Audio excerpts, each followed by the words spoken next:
Bonjour. On va aujourd'hui aborder la sixième rencontre consacrée aux albums cultes de l'histoire des musiques actuelles. Et on va s'arrêter sur un disque paru il y a pile 10 ans maintenant, en 2010 donc, un album de Gorillaz qui s'appelle Plastic Beach.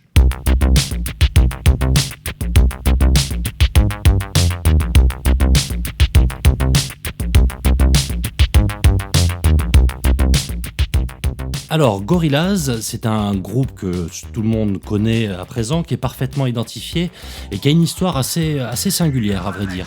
Le groupe a été monté à la fin de l'année 98 par deux hommes. Le premier et le plus identifié concernant la sphère musicale, c'est Damon Albarn, qui est alors le chanteur charismatique de Blur, et son comparse est quelqu'un qui s'appelle Jamie Hewlett et qui, lui, n'a pas grand-chose à voir avec le monde de la musique, puisqu'il est illustrateur. Il travaille dans les années 90 sur une bande dessinée qui aura un succès assez important, qui s'appelle Tank Girl, et cette bande dessinée va être diffusée notamment dans un fanzine dédié aux cultures, on va dire, souterraines. Le fanzine s'appelle Deadline, et à cette occasion, il va avoir la possibilité de rencontrer une première fois Damon Albarn, et à cette époque, le courant passe très mal entre les deux hommes. Jamie Hewlett reviendra sur cette première rencontre des années plus tard en disant qu'il considérait alors Albarn comme un branleur. Donc a priori, les choses étaient loin de pouvoir s'imaginer sur une collaboration entre les deux. Mais le temps va passer et puis finalement, Albarn avec Blur va se retrouver à une période de sa carrière artistique où il souhaitera faire des choses très différentes de la Britpop qui a assuré le succès de son groupe principal. Et l'histoire va s'accélérer quand les deux hommes, contre toute attente, vont prendre un appartement ensemble, être colocataires. Et puis, au cours d'une après-midi, à regarder les programmes de MTV, ils se décident en fait à imaginer un groupe fictif dont Albarn écrirait la musique et Jamie Hewlett créerait des personnages qui seraient censés être les personnages qui sont les musiciens de ce groupe. Donc il y a 4 personnages qui vont naître de tout ça. Albarn va s'atteler à l'écriture et un premier album sera publié en 2000. Sur ce disque, il y a un morceau qui s'appelle Tomorrow Comes Today qui va permettre de faire circuler un petit peu le nom de Gorillaz, mais c'est surtout un single que tout le monde a entendu une fois dans sa vie qui va lancer vraiment le groupe dans le grand bain. Le morceau s'appelle Clint Eastwood. Pour rappel, voilà ce que ça donne.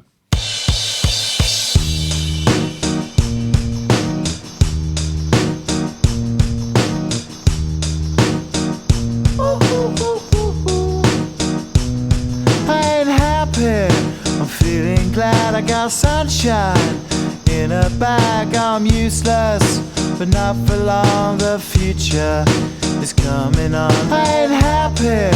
I'm feeling glad I got sunshine in a bag. I'm useless, but not for long. The future is coming on. It's coming on. It's coming on. It's coming on. It's coming on.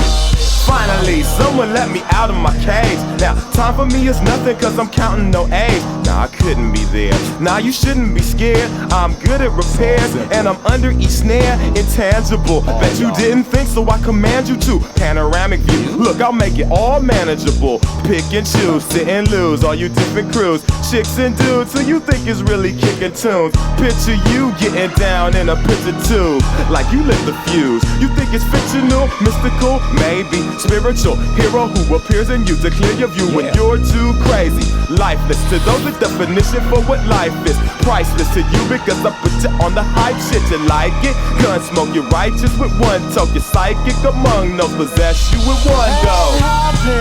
I'm feeling glad I got sunshine. Alors avec cette carte de visite, il y a quelque chose qui va se passer d'assez étrange pour le groupe, c'est que tel qu'il a été pensé en amont par Hewlett et Damon Albarn, l'idée c'était, et particulièrement pour Albarn, de retrouver un anonymat perdu au sein de Blur et de ne surtout pas être exposé. Sur le premier album de Gorillaz, on retrouve déjà tous les ingrédients qui feront la singularité du groupe, à savoir ces personnages fictifs d'une part, et l'idée d'inviter de nombreuses personnalités, de nombreux collaborateurs pour avoir un champ d'action assez large et ne pas se restreindre à la pop musique. On retrouve sur ce premier album des noms assez inattendus dans l'entourage de Damon Albarn, à commencer par l'homme qui prend en charge la production du disque. Lui s'appelle Dan The Automator.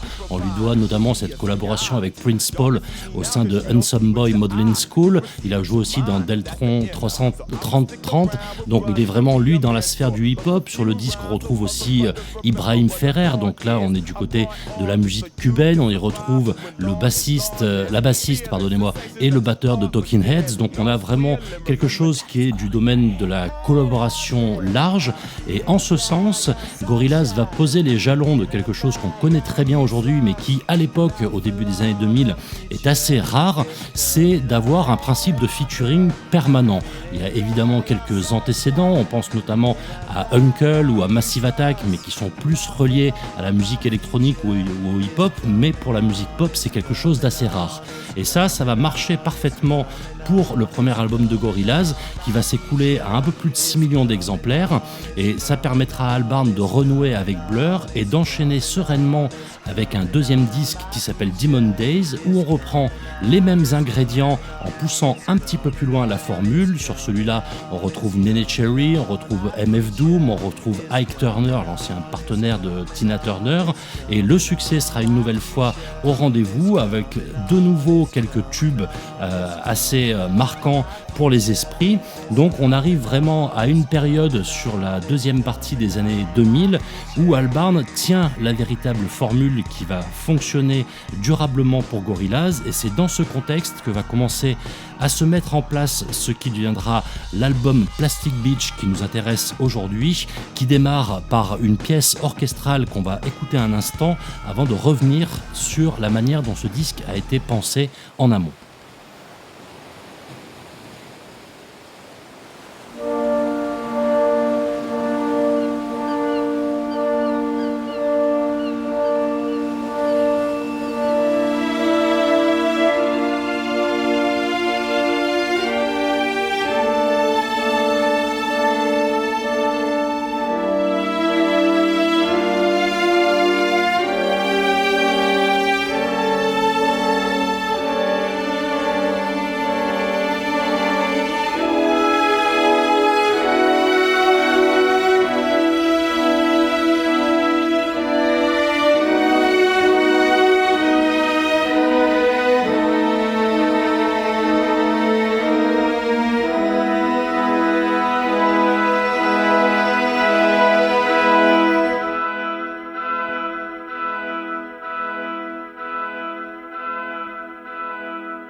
Alors bien sûr, ce morceau orchestral, il nous envoie dans une direction très différente de celles qui ont fait les tubes les plus exposés de Gorillaz, mais il explique pas mal de choses finalement sur la personnalité d'Albarn et sur son parcours qui est à cette période encore assez méconnu. C'est-à-dire qu'Albarn, c'est quelqu'un qui vient du monde de la musique classique, qui a grandi dans un environnement assez bohème. Son père notamment a été pendant un temps manager d'un groupe qui s'appelle The Soft Machine. À la maison, on écoutait plutôt de la musique africaine, de la musique indienne, et par une sorte un peu presque de hasard, avec Blur, il s'est retrouvé un petit peu coincé finalement dans ce microcosme britannique et ce qu'on appelait la Britpop à l'époque. Et Gorillaz, pour lui, ce sera aussi l'occasion d'élargir son terrain de jeu et de se confronter à des styles de musique qui finalement ont une importance capitale pour lui, mais qu'il a eu assez rarement l'occasion d'explorer. Alors on a un épisode qui sera marquant dans son parcours, c'est l'aventure qui donnera le disque Mali Music au début des années 2000, mais ce Plastic Beach finalement quelque part il est l'aboutissement de toutes les démarches d'Albarn dans le sens d'une musique, de musique plurielle j'ai envie de dire, et on retrouve dans le casting du disque quelque chose d'assez extraordinaire sur le dosage entre des musiciens qui sont vraiment issus de la sphère de la pop musique. Je pense notamment à Gruff Rhys, le guitariste chanteur d'un groupe qui s'appelle Super Furry Animals, mais on y retrouve aussi Snoop Dogg, on y retrouve par ailleurs un vétéran de la soul qui s'appelle Bobby Womack, mais on y retrouve aussi des jeunes pousses du grime, une branche du hip-hop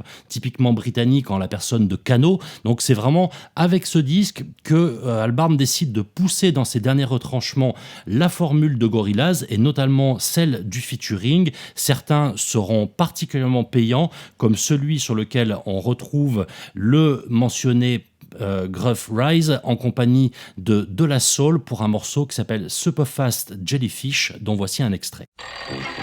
This morning, you've got time for a hot home-cooked breakfast. Delicious and piping hot in only 3 microwave minutes. Are you kidding? Yo, pretty packages of Frosted Delights. Look, it comes with a toy. I like that. I want a number 4, number 6, and throw in a plastic donut. Just enjoy the gritty crunch, it tastes just like chicken. Wrappers of many bite sizes. Man, are you freaking blind? It's a rock. All mixed in the pot full. Mama's homemade from scratch. Well, not quite. Toasted over flames, they be tasting quite right. All hail King Neptune and his water breathers. No snail thing too quick for his water feeders. Don't waste time with your net. Our net worth is set, ready, go. Many know others. What? We be the colors of the mad and the wicked. We be bad, we brick it with the 24-hour sign. Shower mind habits while you dine like rabbits with the crunchy carrots. Oh, that's chicken. Gotta have it super fast. A whole line of breakfasts you've got time for. Super fast, I come in last. But just in time for breakfast. Keep it true, forever blue. The night throws actors, luminum. A crucial fun, aluminum. The sea is radioactive.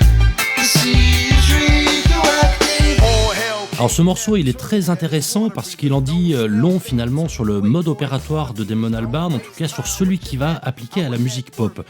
Dans la sphère du hip-hop, on a vu avec des gens notamment comme Dr. Dre en compagnie de Tupac et des morceaux comme California Love, cette idée un petit peu de crossover, l'idée de mélanger deux styles, de faire un genre un peu hybride au final. Mais en ce qui concerne la musique pop et particulièrement la musique pop britannique, c'est quelque chose qui est un peu plus rare à partir du début des années 2000, et Albarn c'est vraiment dans ce sens-là qu'il va, puisque sur ce morceau la rencontre est a priori contre nature, vraiment, parce qu'entre Super Furry Animals et De La Soul il y a vraiment de l'espace, c'est le moins qu'on puisse dire, et pourtant ça marche extrêmement bien. Et ce qui fait toute la qualité de ce disque, ça va être précisément de trouver presque systématiquement cet équilibre et cette audace qui l'accompagne entre des choses qui auraient jamais dû se rencontrer, mais en filigrane on a l'écriture d'Albarn qui arrive à un niveau de maturité assez stupéfiant, et il arrive à rendre naturelles des rencontres comme celle qui fera cohabiter les rappeurs anglais Bashi et Kano au National Orchestra for Arabic Music. Donc on a un mélange de musique syrienne, de grime et de hip-hop sur un titre qui s'appelle White Flag, dont voici un extrait.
Survivor, I ain't lost and this ain't shipwrecked. I feel small in this big wide world, and mommy ain't said, honey, I shrunk the kids yet. I ain't Jesus, but I'm walking on water. There's no bombs here, there's no war, cuz I can break out of jail with a lighter. So is there any point in making laws, blood? This This ain't Atlantis, are you sure? I nearly suffocated when I touched the shore. No rain, condoms, it poured, and up the road, you'll never guess who I saw.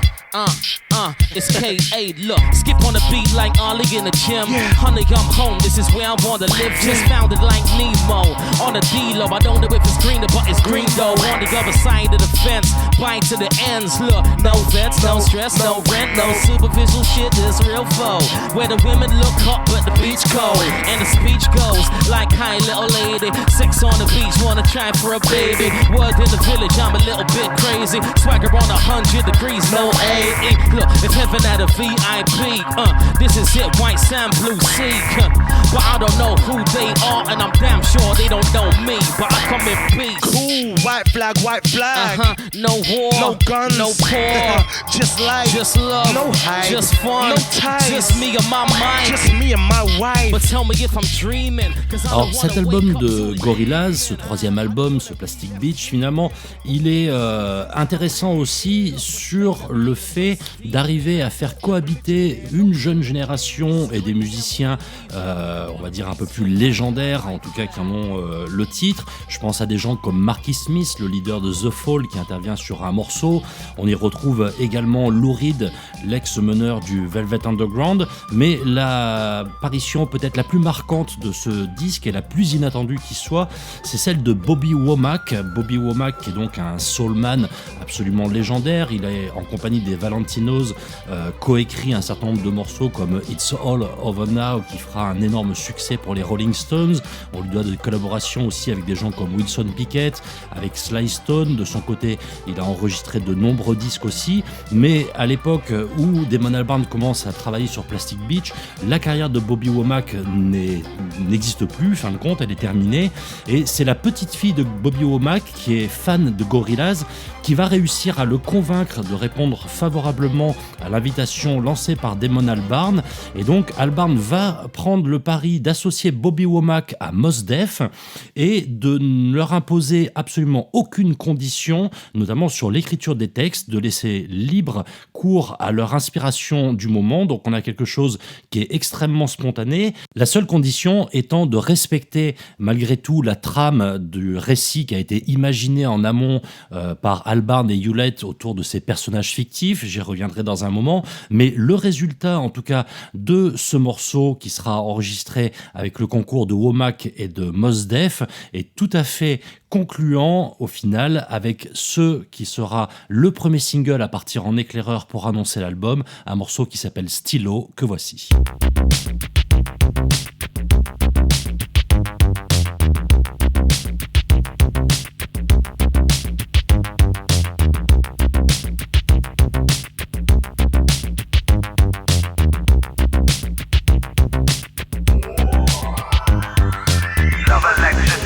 Shockwave central power on the motherboard, yes. Push up, overload, legendary heavy glow, sunshine, thunder roll, keep this on. Yes, the lantern burn bad easy, and broadcast so raw and easy. Thunder roll, sunshine, work it out, out.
get through the week.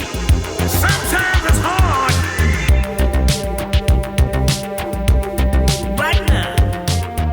Quand Damon Albarn écrit ce morceau, il a déjà 20 ans de carrière au compteur, et ce qui est assez remarquable en fait, c'est de le voir toujours pertinent dans le paysage actuel et d'épouser a priori sans le moindre calcul cette espèce de musique un peu mosaïque qu'on connaît aujourd'hui et qui consiste à associer des éléments qui a priori n'ont pas grand chose à voir les uns avec les autres et pourtant d'en tirer un résultat qui est tout à fait concluant et qui marche en ce qui concerne notamment ce stylo admirablement bien. Pour revenir à cette idée de trame évoquée précédemment sur le récit imaginé par Hewlett et Albarn, ce disque-là s'appelle Plastic Beach puisque l'idée c'est de faire évoluer ces 4 personnages qui représentent carrément une part importante de Gorillaz sur le plan visuel et sur l'histoire qu'on leur accorde. Et cette île de plastique, elle est aussi une sorte d'allégorie sur l'état du monde et sur des déchets qui se seraient entassés au milieu de l'océan jusqu'à créer une sorte un peu d'île en plastique comme ça. Et Albarn aura une réflexion intéressante à la sortie du disque qui est de dire qu'au travers de ses textes, il essaye de suggérer un petit peu la tristesse qu'il peut y avoir à acheter un plat préparé, emballé dans une quantité impressionnante de plastique. Donc on a vraiment quelque chose comme ça qui est un regard assez humain finalement sur le monde qui l'entoure et qui contraste un petit peu avec ce côté cartoon et ce côté insaisissable de Gorillaz. Et finalement ce disque il a aussi une valeur et une richesse qui nécessite une immersion totale parce que c'est sur cet album qu'on va voir quelques-uns des morceaux les plus personnels d'Albarn et quelques-uns de ses morceaux finalement les plus dépouillés. Je pense à un en particulier qui est une chanson qui s'appelle On Melancholy Hill, qui est on va dire un morceau qui peut postuler au titre de la plus belle peut-être ballade écrite par Albarn dans le cadre de Gorillaz. Sur ce morceau finalement on n'entend pratiquement rien mais on entend tout ce qu'il faut entendre puisque le morceau a été imaginé à partir vraiment d'une mélodie rudimentaire. On a 3-4 accords maximum, on a un arrangement qui est réduit à l'essentiel et sur ce morceau on retrouvera aussi 2 collaborateurs phares d'Albarn sur lesquels je vais revenir. L'un des 2 n'est pas crédité sur l'album mais il s'agit tout simplement de Paul Simonon de Clash, l'autre étant Simon Tong, l'ex-guitariste de The Verve. On y revient juste après, voici On Melancholy Hill.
Afin de bien mettre en relief cette qualité d'écriture et cette idée de dépouillement que je suggérais précédemment, je vous propose sans attendre d'écouter une version acoustique de ce même morceau sur lequel on se rend compte finalement que la composition en elle-même avait déjà absolument tous les éléments nécessaires pour s'imposer comme l'un des sommets du disque. Donc voici une version assez rare de On Melancholy Hill, avec le seul Albarn aux opérations.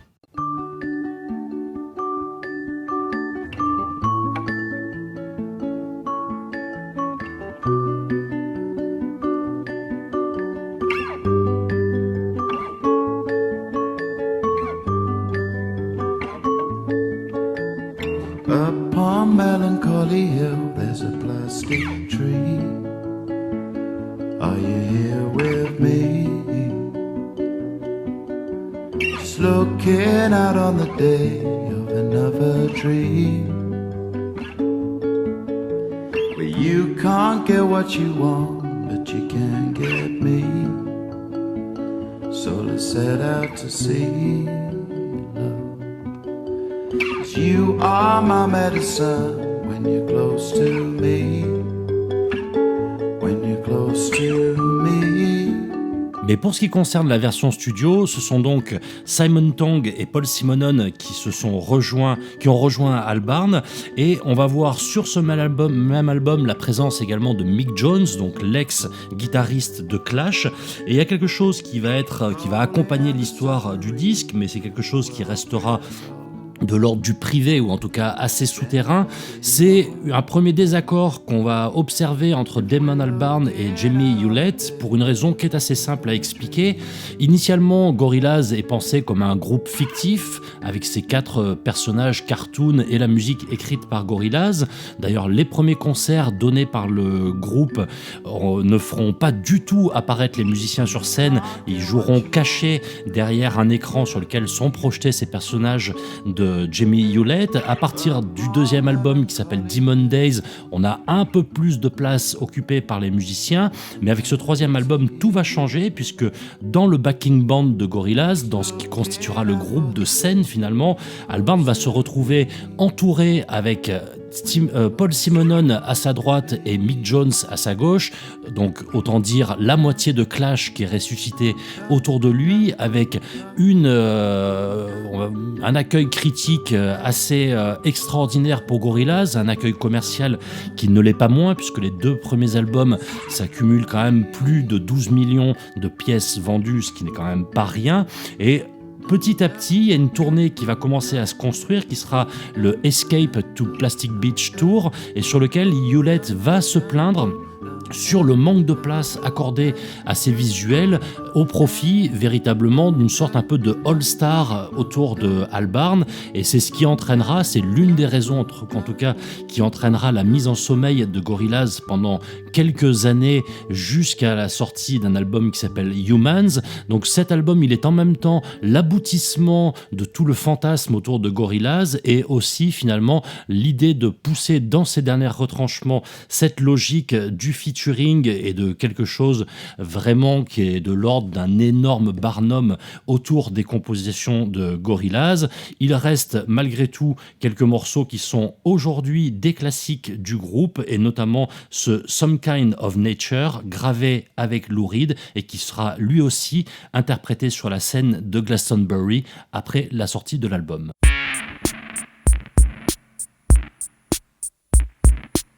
Some kind of nature, some kind of soul, some kind of mixture, some kind of gold, some kind of majesty, some chemical load.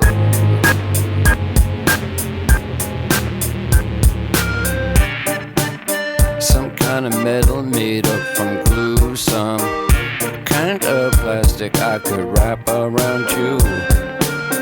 The needy eat man-made, they wear phony clothes. They sit with our picture book and build big Some kind of nature, some kind of soul, some kind of mixture, some kind of gold, some kind of majesty, some chemical load. Well, me I like plastics than digital foils to wrap up the sound and protect the girls from the spiritual poison we expel at night. Like phony clothes, but I really like my Some kind of nature, some kind of nature, some kind of soul. come forth with it now.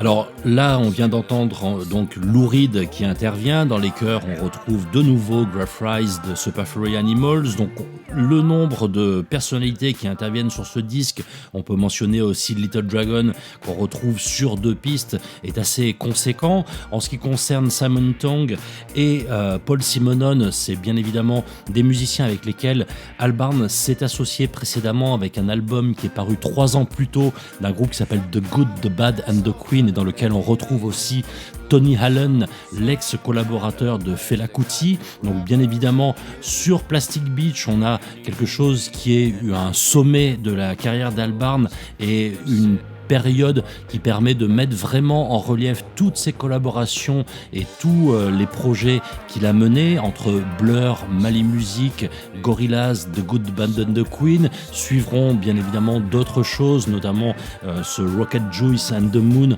où on retrouvera là encore une rencontre a priori contre nature avec notamment Flea de Red Hot Chili Peppers. Mais ce disque Plastic Beach reste dans les mémoires puisque c'est donc ce 3e album qui vient valider le bien fondé de cette opération un peu étrange imaginé par Albarn et Hewlett, puisque les 2 hommes initialement envisageaient Gorillaz comme une sorte un peu de projet un peu underground, ne sachant pas trop ce qui allait se passer autour de tout ça, et c'est vraiment avec Gorillaz que Damon Albarn va réussir à libérer totalement sa créativité, et on peut largement avancer l'idée que sans l'aventure Gorillaz, il n'y aurait pas eu de post-scriptum à la carrière de Blur, et que les autres projets menés par Albarn n'auraient peut-être pas eu la même couleur. Ce qui est intéressant, encore une fois, avec ce groupe, c'est de voir qu'il garde une personnalité qui est immédiatement identifiable, notamment cette espèce de chant un peu endormi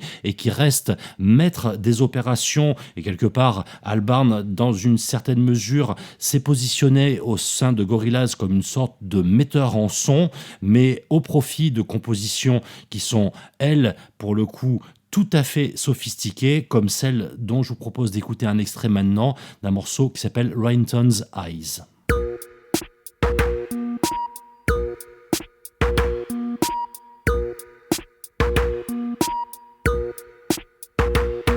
I'm a scary gargoyle on a tower that you made with plastic power. Your rhinestone eyes are like factories far away, where the paralytic dreams that we all seem to keep drive on engines till they weep. With future pixels in factories far away.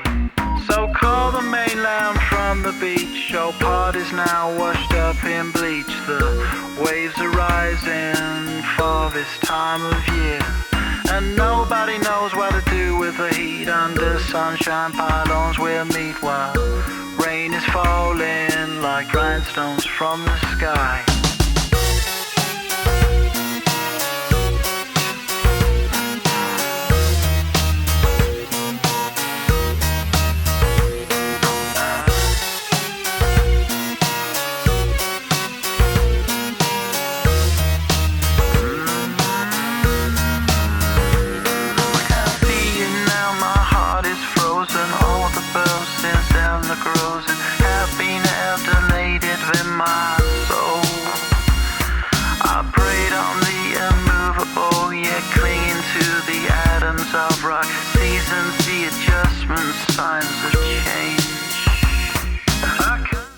Donc ce disque contient un certain nombre de tubes en puissance, contient aussi différentes facettes de l'art de Damon Albarn, et on y perçoit sans trop de mal ces influences qui sont diverses et qui sont en évolution constante. Donc cet album-là obtiendra un succès critique quasi unanime, remportera un succès commercial assez important aussi, et finalement cette histoire imaginée par Hewlett et Albarn de cette île en plastique est annoncée en début de disque par l'ami Snoop Dogg sous l'intitulé de Welcome to the World of the Plastic Beach, aura séduit un certain nombre d'auditeurs, et c'est bien évidemment en ce sens un disque important dans la carrière d'Albarn, mais également dans la grande histoire de la pop britannique. Je vous propose pour terminer d'écouter ce fameux Welcome to the World of the Plastic Beach, et rendez-vous très prochainement pour un nouvel album culte de l'histoire des musiques actuelles. Salut! Gorillas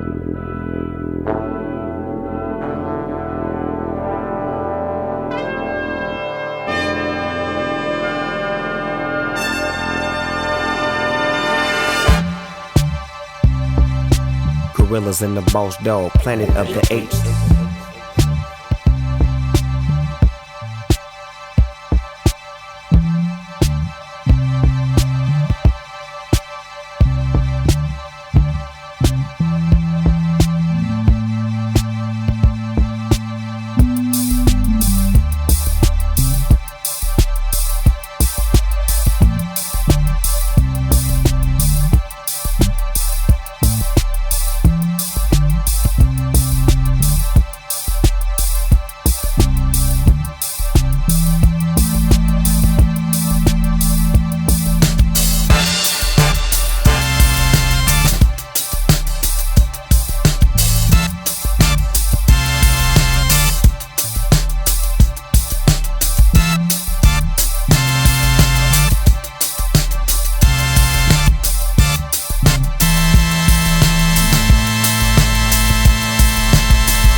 The revolution will be televised. And the pollution from the ocean, now with devotion. Push peace and keep it in motion.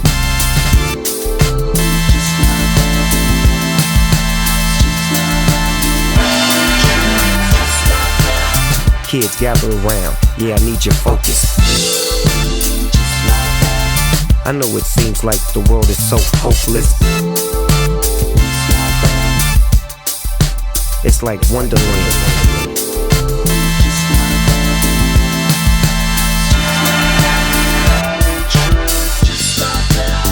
Now fascinate me, picture and animate me, 'cause I'm rolling, heat holding, click clacking, crack-a-lacking, four packing, more stacking, acting a fool when I teach. Welcome to the world of the plastic beach. Yeah. Welcome to the world of the plastic beach. Mirror, mirror on the wall. Boss dog, give it to him. Get involved. Turn it up, speed it up, slow it up. Underground, but he under us, undercut. Shipped up, chipped out. Swimming with the sharks with my gills up. Turn the wheels up real tough. Drinking lemonade in the shade. Getting blade with a gang of pilgrims. Yeah, this my path. Belly flopping, locking while I'm rocking in the bubble bath. And I'm just like math. 4 zones added up to get you more cash. Yeah, so quick, so fast. All the kids say they love it when I make them laugh. Welcome to the world of the plastic beach. Yeah. Welcome to the world of the plastic beach. Welcome to the world of the plastic beach. Yeah. Welcome to the world of the plastic beach. Welcome to the world of the plastic beach.